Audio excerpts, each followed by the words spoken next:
Y'all have solar panels? Yeah. Awesome. So a day like today, that does about 9% energy required to run that barn. Okay. We'll cut up here.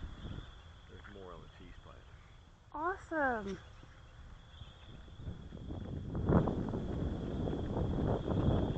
Bet that helps on the. Sure is helping on our electric bill.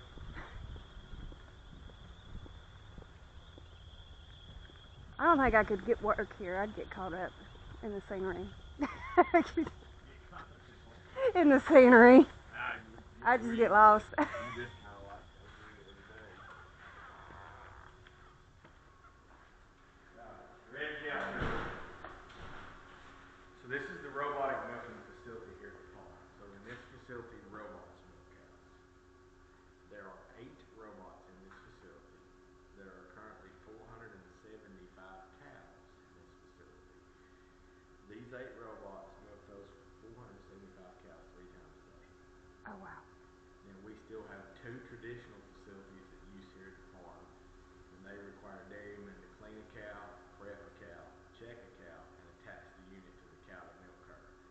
Total number of cows milked here right now is 1,715. Oh wow.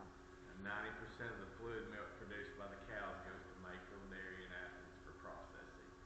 Mayfield Dairy is a local processor. They do tours as well. They'll take you to the processing plant on Monday, Tuesday, Thursday, Friday, and show you how they process fluid milk and ice cream. 10% of the milk goes to the cheese plant where we process cheddar type cheese here on the farm. So while you're here, if you cheese taste test, which is free, or you have a grilled cheese sandwich in the cafe, which is not free, either way, you're consuming a product that actually started as a seed here. Okay. We plant the seed, we grow the crop, we harvest the crop, it's fed to the cows. She converts that into milk. A portion of the milk goes to the cheese plant, we process that into cheese, then you consume it while you're here. That's seed to sandwich or seed to table. Now the girls you're going to see today, they're all girls. Right. They live in an environment, we call this environment free flow. Here's how free flow works. When a cow comes to this facility for the first time, she goes through a training protocol. After she's trained from that point forward, the cow determines when she wants to be milked, and she voluntarily goes into the robot to be milked. Okay. I can imagine she feels the need. So when she goes in the robot has to identify her. It has to determine her eligibility. How long has it been since the last time she was milked? Has the time interval been long enough to be beneficial to the cow to milk her right now? If it's been long enough, the robot milks her. If not, the robot opens and she just walks through. So to identify a cow, the girls wear collars. At the bottom of the collar is a transponder. Cow enters the robot reads the transponder, immediately pulls up all the information about that cow. Oh, cool. She has the second transponder on her collar. It's maintained here on the side of her neck, and this one serves 3 functions. First, it monitors the daily activity level of the cow. Is she moving normally? Okay. To help, like if she's sick or anything. Pet fit. Okay. Second, it monitors her respiration. Is she breathing normally? Third, it counts the number of times per day she chews. Huh. Okay. So a cow's a ruminant animal. She has a stomach with 4 compartments. We have a stomach with 1 compartment. So if she's not chewing normally, if her activity is abnormal or her respiration, the computer that monitors that transponder sends a text alert to the herd manager and lets him know she's not functioning normally. Now you got 2 scenarios. She could be sick, like you say, or she could be in heat. Ah. If she's sick, she needs to be treated. If she's in heat, she needs to be bred. And all that information comes from the collar around her neck. These girls are predominantly Holstein. Holstein is the largest of the 6 dairy breeds. These girls are going to weigh in at a minimum of over 1,200 pounds. They'll eat about 100 pounds of food per cow per day, and they'll drink over 50 gallons of water. Oh wow. And we have a nutritionist on staff that balances their diet. And he puts together for the cows what we refer to as TMR. TMR stands for total mixed ration. So here's what she eats. The main part of her diet, corn silage. We mix with it roasted soybeans, ground corn, soy hulls, cottonseed, straw, and minerals. Now that's just to increase the nutrient value and palatability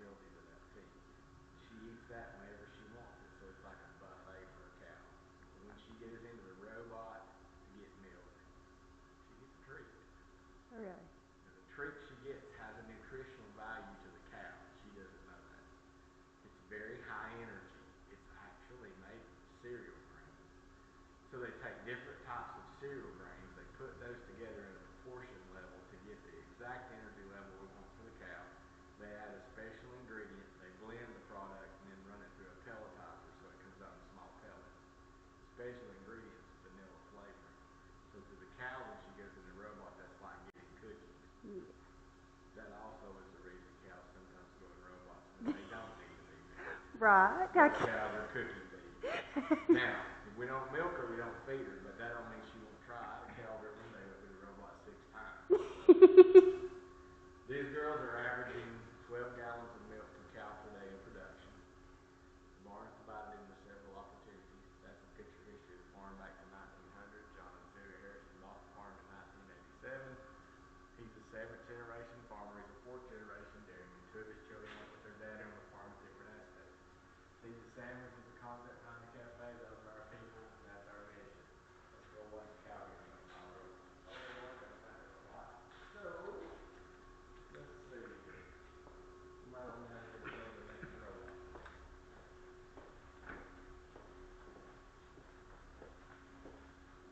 Alright, this cow's in process. So she's milking. Yeah. So this is what the robot looks like inside. Oh, cool. Now we usually use that one, but it's obviously down right now, so that's one of the technicians that repairs it. So the milk's coming into the robot. This is her milk. If you get where y'all can move around where you can see, I've seen every bit of this, so I don't have to see it. Oh yeah. Yeah, they get in there. So she's got 4 teats and 4 quarters to her udder.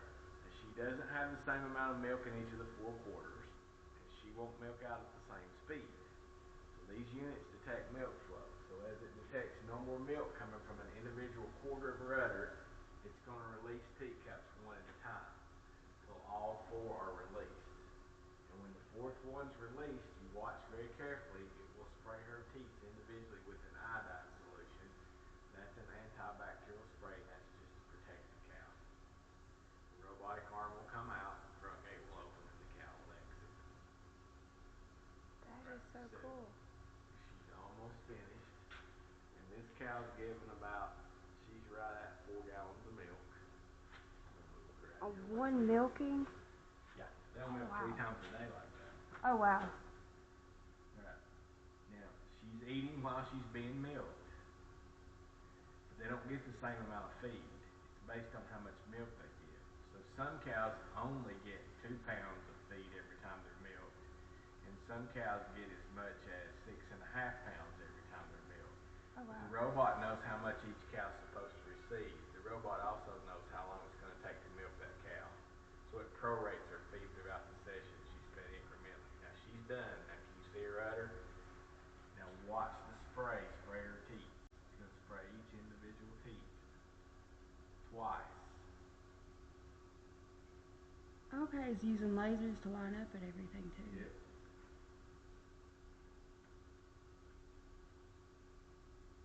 That is cool beans. Right.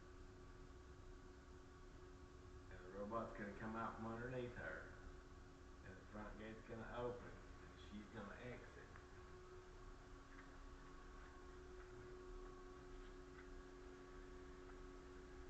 So here she goes.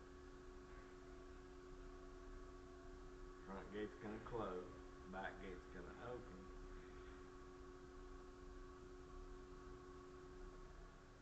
See one back there? Yep. She's sniffing in the machine. Okay. We're going to see if she's eligible or not. She's just sniffing. Ain't another one waiting too.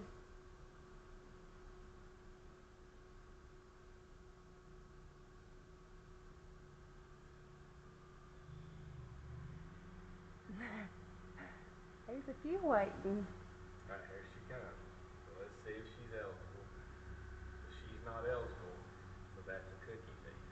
Ah. It's Yeah, I she milk ain't. her. No, she doesn't need to be milked, so out she goes. Her udder ain't full. I can see Alright, here's your that. next cow. Okay. Now this cow's not eligible either. There's your another cookie.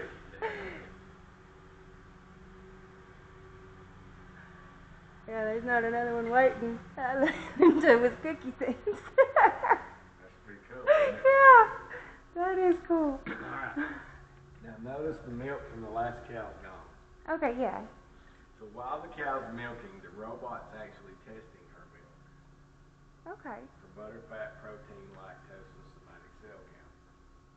So when With she's somatic cell count. the bacteria in her. Okay. So here's what's going to happen. When she's finished milking, the robot's already determined whether it's quality for consumption or it's abnormal. Okay. So quality milk, when she finishes, she leaves. Next cow is allowed to come in. While the next cow is coming in and going out, if she's a cookie thief, milk's pumped out. So the milk goes through a pipeline and it goes next door. Okay. The milk flows through a filter, then through a cooling cell. And when that milk comes out of that cow, it's body temp. Body temp for a cow is 101.5. Oh, wow. So when that milk gets next door, it goes through that cooling cell, which drops that milk down to about 50 degrees, then on into a cooling tank, which takes it on down to 35. And we maintain it at 35 until it's shipped. That's that same cow that was the first Yeah. one. That's her second rib. Okay, so the milk you see today, milked out of the cow, is going to Mayfield in the morning. It's going to be processed tomorrow afternoon, tomorrow evening, and will be available for purchase on Friday. Now this cow grows, so the robot's going underneath to clean her teeth. And it's actually going to clean her twice. And we use a peroxide-based cleanser on the cow. It's mixed at 6 parts per million, so that's enough to disinfect the cow. It's not enough to irritate her skin. Cleans her the first time, brushes come back out, they're sprayed off with more cleanser. They go back in the second time. The second time, if you listen very carefully, you'll be able to hear this. The robot will blow dry each teeth. Oh, cool. So you've been to a car wash. This is a cow wash. We specialize in udder carriage.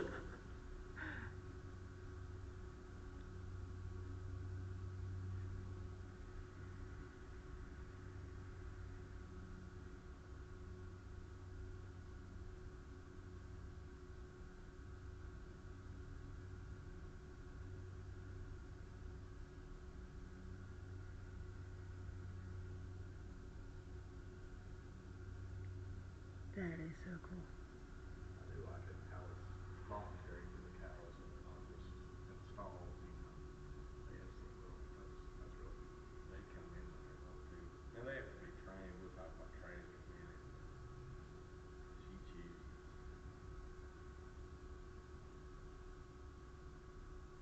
I mean, I've had 2 kids. I know.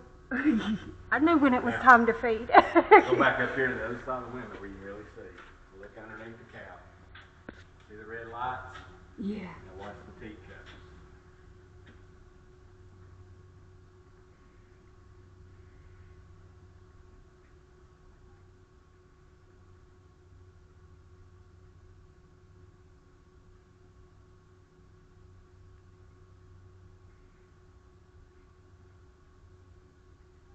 It lines it up, finds it, and latches on. That is cool.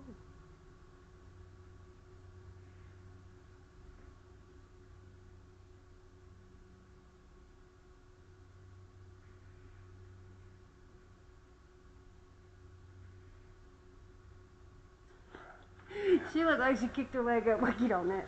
Every time she comes in, here's what really happens. The robot does digital imaging of her udder. Oh, wow. So her udder conformation and teeth placement, what her udder looks like, how far apart her teeth are, everything about her udder is individual to her. There's not another cow like her. So the robot knows her. Okay, so her udder is like a fingerprint. What the robot has to figure out is where she's standing. She won't stand in the same spot 2 times in a row. You saw her move around. Right. So they don't all stand still. So that's how he uses lasers to monitor and adjust for that movement. That is So now she's milking, and you're right back where you started. Now I told you what happens to quality milk, but now I'm going to tell you what happens if she has an abnormal milking. So abnormal milking means the cow has contracted mastitis. So what would happen, the robot will have determined that. So when she finishes milking, the robot gates will open and route her into a holding area. okay. The unit will send a text alert to the herd manager that she's been routed and that she has mastitis. And it will even tell him which quarter she's infected in. Okay. And the unit will dump the milk and clean the system before another cow can even come in. And Okay. they're going to treat her for that mastitis, which is an antibiotic. And that treatment protocol is going to last 6 to 8 days Okay. based on how severe it is. So you're going to treat her for at least 3 days. But when you start giving her antibiotic, you can't keep her milk for consumption. Right. And then you'll have 3 to 4 days after the last treatment. It takes all that to get out of her system. So during that 6 to 8 day window, you have to milk the cow, but you can't keep her milk. So what happens in this system is they flag her in the computer system, so when she's identified as walking in the robot knows she's treated. So the robot will clean her, it will milk her and dump her milk and clean the system every time she comes in. What that does is it doesn't change her routine, it changes ours. They don't Okay. like change, No. so we're going to keep them in their normal routine. Takes up to 10 days to train a cow to use a robot. Really? Normally doesn't take that long. So when she Okay. comes down here, here's the backstory. She's already been milked in a traditional barn.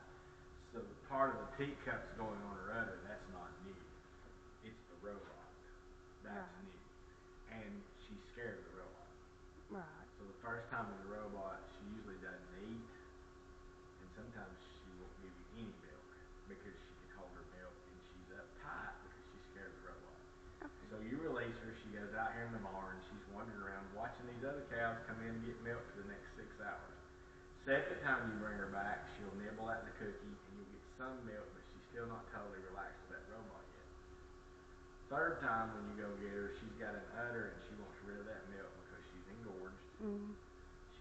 She knows the robot so far hasn't hurt her and she likes the cookie. Mhm. So she allows the robot to milk her. She just keep going to get her, and generally what we find is somewhere between day 3 and 5 it clicks and she starts coming on her own. You just wish you could house train a dog in 3 to 5 days. Well, I have one I did, but most of the time. Parents wish they could potty train a child in 3 to 5 days. Yes. And most women try to train men in 3 to 5 days, and that doesn't work because they don't use the right kind of cookie. Question. What exactly is mastitis? Yeah, mastitis. It's just an infection in her udder. Women can get it.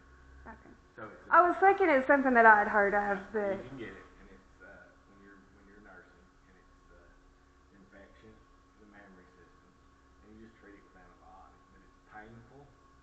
It inflames the inside of the mammary system. Uh, so they're not real big on it when you milk them out by hand and treat them. yeah. And that you have that's one thing you have to take care of pretty quickly. Now she didn't give a lot of milk, so this cow right here is toward the end of her lactation cycle. So it's time for her to get bred again. She's already bred. Okay. It's time for her to close to time for her to have a calf. So a cow has Okay. a calf, and we start milking the cow. 60 days into her lactation, then we begin watching her for heat. When she comes in heat, she's artificially inseminated in the barn. Okay. Okay. Now the day she's bred, they go into the data management system and they put in all that information.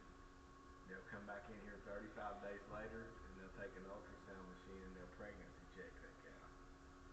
So if she's bred, they go back in the data management system and confirm that she is bred, and the data management system then calculates her due date. Now the gestation on a cow is 9 months and 10 days.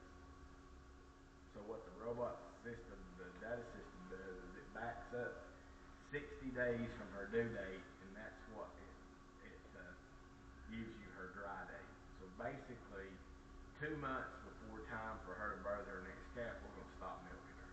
We're going to put her through a dry off process. And at that point in time, she'll be 7 months bred. So she'll be taken out of here and she goes to a maternity group and she gets a 60-day rest period. So she's just eating and laying around. Then she births the calf and she starts all over. So what I just told you about a cow in a 12-month period of time. She births a calf. She milks 10 months. She's pregnant in the last 7 of the 10. She gets a 2-month rest period. She births another calf. She milks another 10 months. She's pregnant in the last 7 of the 10. She gets a 2-month rest period. She births another calf. Oldest cow out here is 10. She's had at least 8 babies. They had their first baby when they're 24 months old. Oh, wow. Average age out here is 6. Now, this is a business, so if a cow's not profitable, Right. yeah, we do the same thing with humans, though. We just call that the NFL, NBA, Major League Baseball, pro soccer. Yeah, the terminal is a little different, but the concept's exactly the same. What happens like when they retire? What? They get processed. Oh, okay. Is it human meat or dog meat? So basically, let me give you the whole rundown, because I get some people that get upset about that until I make them guilty. See, I can usually make people guilty, and then they're like, what? So if you have a leather couch, a leather recliner, leather seats in your car, you wear leather shoes, gloves, handbags, wallets, belts, backpacks, jackets, and pants. Think a cow. Does that come from her hide? It's fake, but it still came from something. Number 2, gelatin products come from hoofs. Really? And part of bone. Okay. Collagen and cosmetics comes from a cow. Pancreas of the cow, insulin, Really? certain times.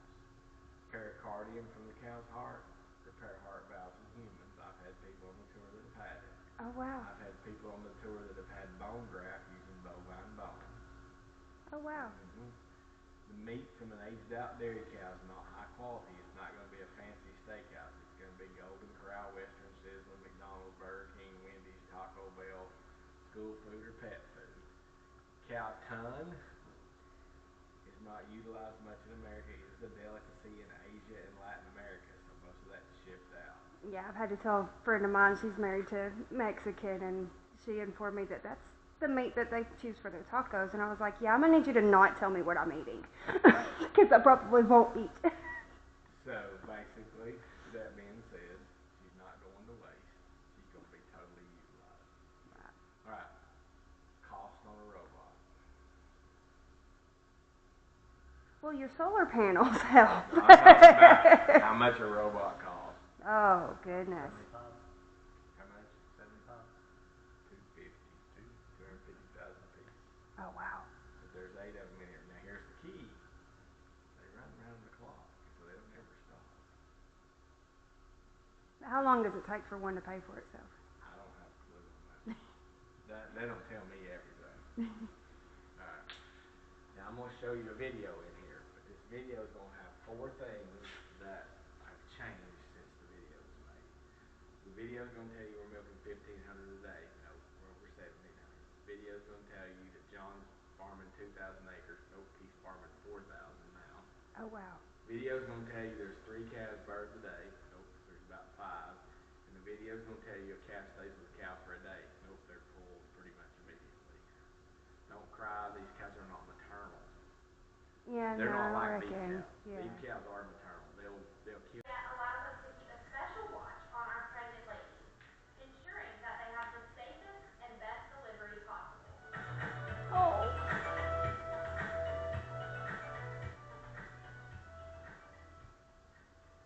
On average, we have about 3 baby calves born here at the farm every day. When the babies are about a day old, they are moved over to pens where they'll stay for about 6 to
No. These cows take care. Okay. Okay. So go right in here. I'll show you this, and I'm coming back to get you. We're not done yet. We got more to see. All right.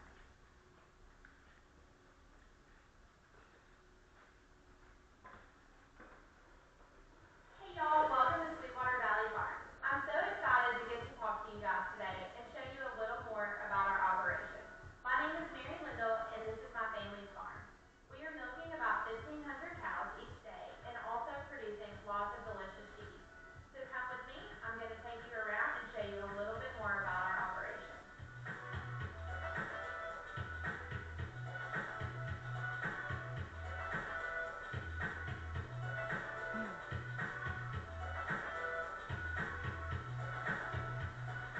My parents bought this farm back in 1987. It was a smaller farm back then and we've continued to grow throughout the years. Today we have about 2,000 acres of land.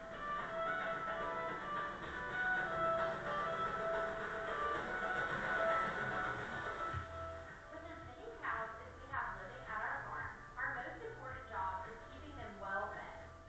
We want to make sure they have the proper nutrients that they need every day in order to produce a high quality milk.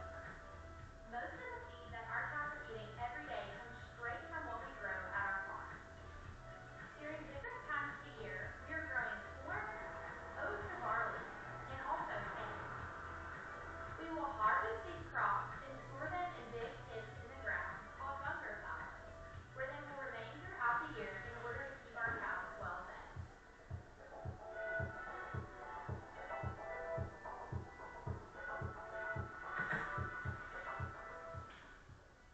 Each day, our cow nutritionist spends countless hours mixing the perfect fraction of feed for each of the age groups of our cows.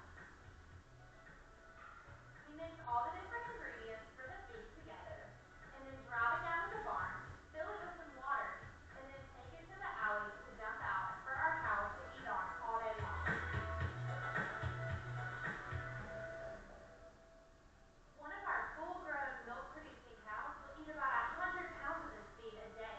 Did you know that's like eating 600 peanut butter and jelly sandwiches? Wow, that's a lot of food. Cows that are well fed are happy cows, and happy cows produce us the best quality milk.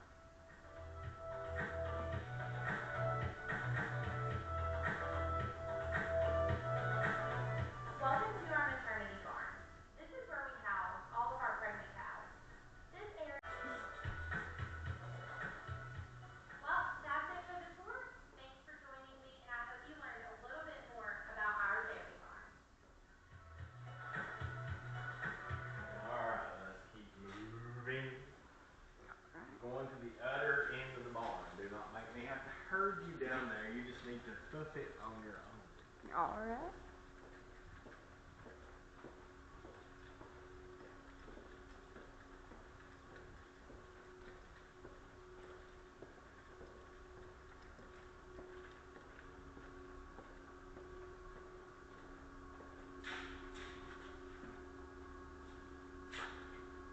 Brush is used to clean the Okay. cow. A bit softer than they look. If you really want to know what it feels like, No. no, not that bad. Take your finger like this and then roll it away like that. Oh yeah. See, it's spinning on there. Yeah. So it's laying the bristles down. Plus it's wet. It's really soft. Yeah, it's not gonna hurt at all. No. Alright. Teat cups. So the teat cups, the white part's plastic, the red part's silicone. This goes on a cow vacuum, pulls her teat in just like that. Air gets pumped, and it's vacuum air in the gap between the cup and the liner. And here's what what the reaction is. The liner inside squeezes her teat. So the milk comes out. Then it relaxes the pressure, teat refills, squeezes again. Squeeze out, squeeze out, squeeze out. If a calf's going to suck with cow naturally, they take the teat in their mouth, wrap their tongue around, close the roof of their mouth, squeeze out, squeeze out, squeeze out. This simulates a calf to a cow. Put your finger in the big hole, pinch to your thumb, and you'll find out how flexible it is inside. This, when it pinches. I have little fingers. Try to touch your thumb with your finger like that. Pitch back and forth. Feel it moving? Yeah. That's kind of cool. Not gonna hurt. No. Alright, next. Food, corn solids, roasted soybeans, ground corn, soy oil, cottonseed straw, and minerals. This is a little pungent, so if you have a weak stomach or a sensitive nose, don't do that to this bag. If you want to touch it, it's 40%. It sounds healthy, but I don't know that I want to eat it. No, I don't think you want to try it. Smells like a barn. I thought it was.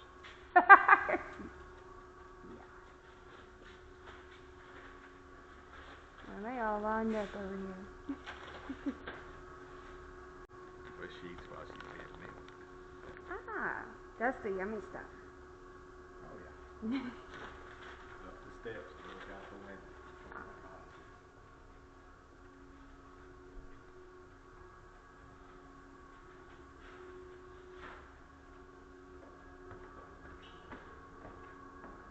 Oh, wow. Alright, barn's 500 feet long, the barn's 130 feet wide. There are 475 cows out there. You can't even see half of them from here. Now, when you arrive today, if you notice the fans on the end of the barn, Yeah. those are exhaust fans. The side walls of the barn are sealed, and the upper end of the barn is completely open to outside air. So this barn is actually a wind tunnel, and it has negative pressure in it. Here's why that's important. If you take that wind and it's at negative pressure, guess what does not come in this barn? Bacteria. Flies. Flies. Ah, when that's where the bacteria would come from. See the cows? Yeah. No flies. So, if she's outside, she's covered in flies. She got to deal with biting flies, parasitic flies, and face flies. Yeah. So they don't have to deal with insects in here. Next thing, if she's outside, she's lying in mud, muck, manure, and bacteria. Guess what she's bedded in here? Oh, everything Sand. soft and cool. So it's cool and it's comfortable. So she gets to lie down in the sand. Alright. So next thing is if she's outside, she's eating whatever's growing. Now here's why that's a problem. Right now, there's a plant that's growing outside. It grows very prolifically in the spring and fall. Wild onion. And when cows eat them, and for some reason they do like them, they produce chive-flavored milk. I have met no one yet that wants chive-flavored milk on their Frosted Flakes or in their ice cream. No. So the food in here we're feeding her is more nutritious, it's more palatable, it's more easily accessible, and it's high quality. So if you want a cow to produce high quality feed, you give her high quality, or high quality milk, you give her high quality feed. Now, where does she eat? Right in the center of the barn. See the cows out there lined up, they got their neck between the pipes. Yeah. The pipes are there to protect the cows. So what happens when cows go eat in a system like that, if you don't have those pipes, they'll sling their head and hit each other. Ah. And they'll knock each other around at the feet. So that doesn't totally stop it, but it minimizes it. While they're there, and you're not going to see this today, it's not hot enough yet, we spray water on their back when the temperature of the barn hits 70 degrees. We spray them while they're eating, and we use soaker nozzles. So if you wet a cow with water, and you turn the water off, which it soaks them 1 minute on, 4 minutes off, it's on a cycle, and you pull wind across her body and she's wet, you create evaporative cooling, which is the oldest form of air conditioning. Then when she finishes consuming, generally she's going to migrate to the red rails and lie down. The red rails are plastic, they flex, and the girls are bedded in sand. Now sand is cooler, it conforms to her body, and it doesn't promote bacterial growth. If you bed the cow in shavings or straw and it gets wet, it molds and mildews, okay? If you bed it in sand and it gets wet, it's like being at the beach. Yeah.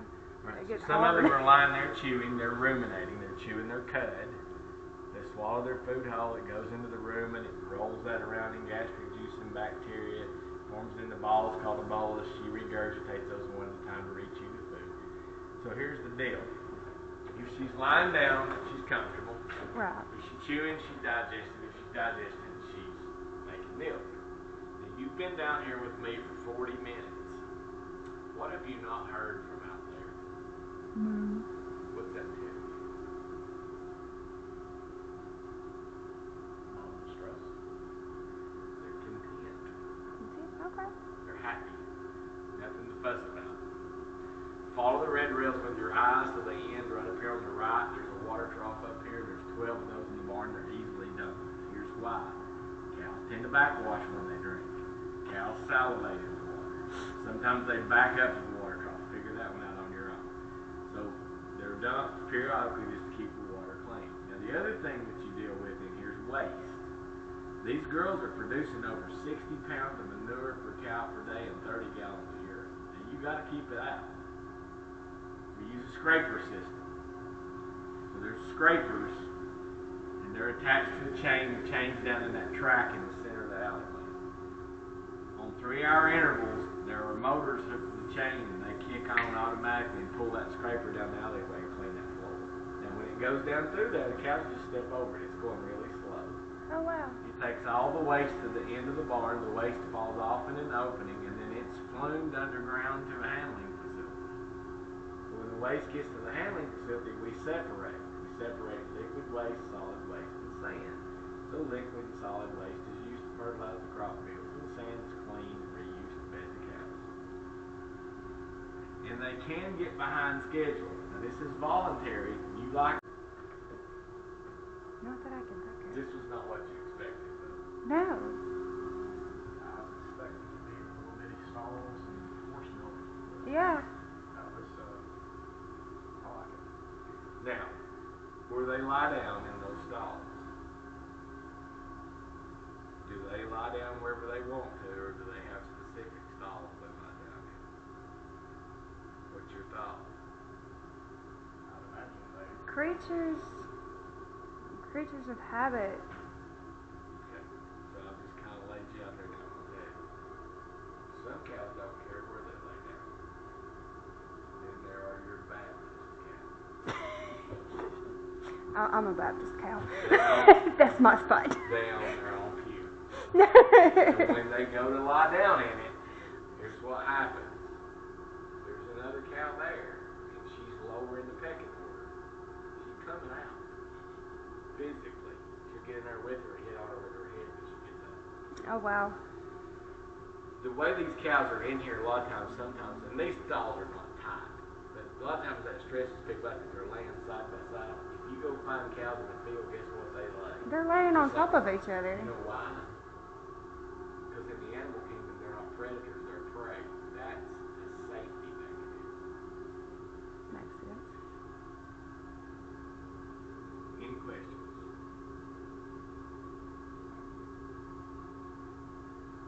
There's another one getting its head rubbed. What traits do y'all go for whenever y'all are Breeding. So you're looking for the complete cow. You want a cow that gives good milk. You want a cow that has good body type. And you want to have good feet and legs. So basically, the bulls that we're using, the company we get the semen, the Holstein semen from, the bull that we're about to get semen or just got semen from is the #1 bull in the nation. Oh wow. He's worth about $1 million. But basically, to explain it, you have a group of bulls you're working out of, and you mate the cows, so you pick the best of those bulls for each cow. So you're matching traits that will get you what you like. If a cow needs improvement, then you want a bull that's plus in that, so the calf's better than the mama was. Does that make sense? What do y'all do with the male calves? We use sex semen. Oh, okay. You don't have to worry about that.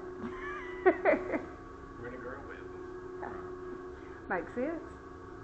How much does that cost with this per load? For breeding? Very that, but here's the problem with that. Sometimes she can wait too long to get milk. Mm. If she does, the computer sends an alert. And the tech that's working the barn, there's only one, will go get the cow. And she lives in this group right here on this side of the feedway. He brings her up and he places her right here in front of this window. And he walks off and leaves her. Now here's the psychology behind it. He could walk her to the robot. But if he walks her to the robot, the next time she needs to be milked, waiting on him to walk her to the robot. Yeah. So we place her in here, it goes back to her training. I told you we bring them up every 6 hours. We bring them to these pens. These are called training pens as well as a fetch pen. Now, see this cow right here? She's in queue. She's kind of waiting for the robot to open. But between us and her, that's actually a gate. Okay. But that gate's held over here by springs back over here in the hinges. So if a cow's in here, she knows how to get out. She just walks over there. See how she's moving that gate? Mhm. Now, she pushes the gate open. It routes her in the robot. She gets milk, and then she goes back out with the rest of the cows. It's like a timeout pen for a cow. That's cool. All right. They don't go outside. But if you were a cow, and I'm about to finish some things with you that I haven't showed you yet, and you lived here, do you really want to live outside, or you want to live in a cow condo where you lay on the beach, you eat at an air-conditioned buffet? If you come right this way, and you guys will look about a third of the way down on the far side, there's one right here. There's big brushes hanging from posts, and those cows trigger that, and it spins, and they scratch their back, and their head, and their neck. Yeah, there's one right here getting his back, and then over there one's getting, looks like her face. There are foot baths on each end of the barn. They're walked through twice a week to treat their feet. So how We do I have two become guys a that cow? come in here 2 days a week and trim their hooves when they leave. Oh, They wow. get pedicures. They don't want to go outside. They're house cows. Now, if you go back to their origin, which was Northern Europe, they lived in barns underneath the house. Northern Europe's cold and arid. Mhm. They don't like heat. They don't like humidity. It's hot and humid here most of the time. In Northern Europe, under the house, her body heat was used to help warm the floor of the house. Now, we don't keep them inside to keep them out of the cold. We keep them inside to keep them out of the elements. Huh. They used cows for heat. Help them warm the house. That is cool. Questions for me? Somewhere probably between $30 and $60 for a good bull. And that's to And we're inseminate one averaging- cow. These cows are averaging 1.5 breedings before they're settled. So some cows get settled first time a breeder, some it takes 2, sometimes 3, sometimes 4. Oh, wow. Now, there's a limit, but right now I think the number here is like 1.5 breedings per cow. We have breed techs that breed the cows. Are they all waiting in line? Some of them are. Other questions? You don't have to ask. Here's the deal. There's a video right there in the corner. It's good. And that video is how we make cheese. Oh. Now, if you've not been to the tasting table today, go taste test. That's free. There's a cow moving right there. Yeah. Second thing. Cafe has grilled cheese and milkshake. Yeah, we got a grilled cheese. You do a milkshake? Not yet. Alright, let me give you the flavors. Chocolate, vanilla, strawberry, orange creamsicle, peanut butter, chocolate, peanut butter, cookies, and cream, and cake batter. Those are regulars. Special flavors right now. One is Cadbury egg. It's malty. Okay. The other one is a cookie butter. It has the Biscoff cookies in it. Mm. But the best milkshake up there, according to me, is on the coffee list. Ah. It's called Farm Frappe. They take a vanilla milkshake and they put in Vienna coffee, chunked up chocolate covered espresso bean, then your choice of caramel or mocha or both. That thing will rock your socks. I don't think we're going to Scooters. Oh, it'll be better. We were looking for Dutch Brothers, and yeah, Dutch Brothers is too far. And I was like, well, Scooters is in Sweetwater. Yeah, try it. Thank you. I'll be down here. Thank you. Hey y'all, welcome to Sweetwater Valley Farm. Today I'm going to be talking to you guys about our cheese process. The secret to good cheese is high quality milk. And here at Sweetwater Valley Farm, we make sure to produce the best quality milk so that we can make the best cheese for you guys. Our milk travels up from the cows into our cheese facility and is run through a pasteurizer, which heats up the milk really warm to kill any harmful bacteria. After the milk is pasteurized, it flows into our cheese vat. Did you know we put 3,000 gallons of milk into this vat? When the cheese vat is finished filling with milk, we will add in the cultures and rennet, which helps the milk toughen up or coagulate, and the curd particles will form.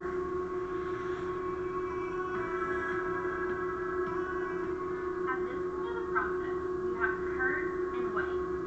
Curds are the solid pieces of cheese, and whey is the liquid.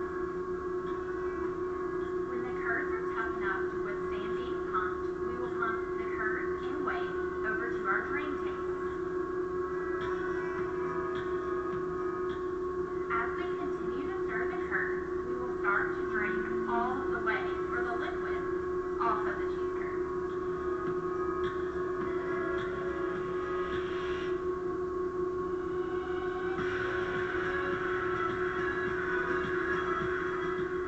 When all the whey is drained off of the curd, we're ready to salt. Salt stops the culture from spreading any further and also acts as a natural preservative on the cheese. Okay, so we've got salted cheese curds now. So the next part of the process is to scoop all of the cheese curds up and pack them into our cheese molds. This table is what we call our cheese press table. We will pack all of the curds very tightly in these boxes, put lids on top of them, and then they'll be turned on their sides and pressed very tight overnight.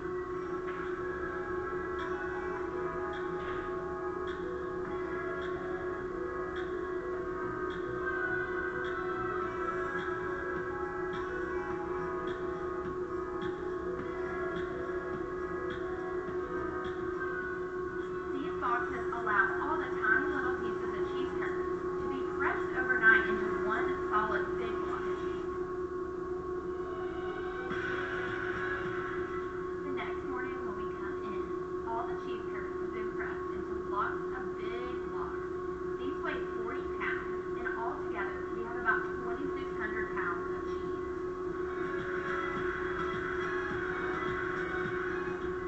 Now we will take a block, put it in plastic wrap, and shrink it so that no air can get to it while it's in the aging process.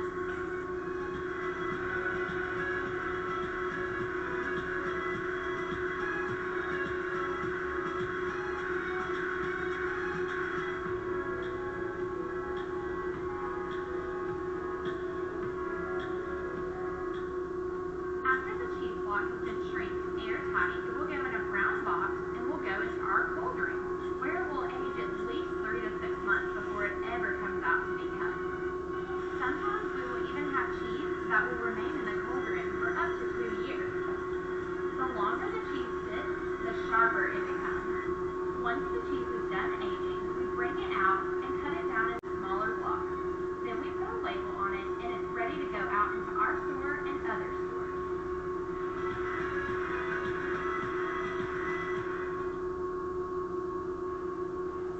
That's cool.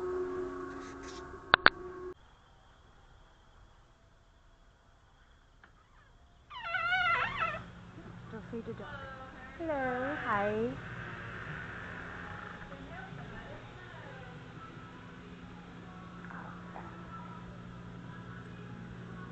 Let's see. Yep.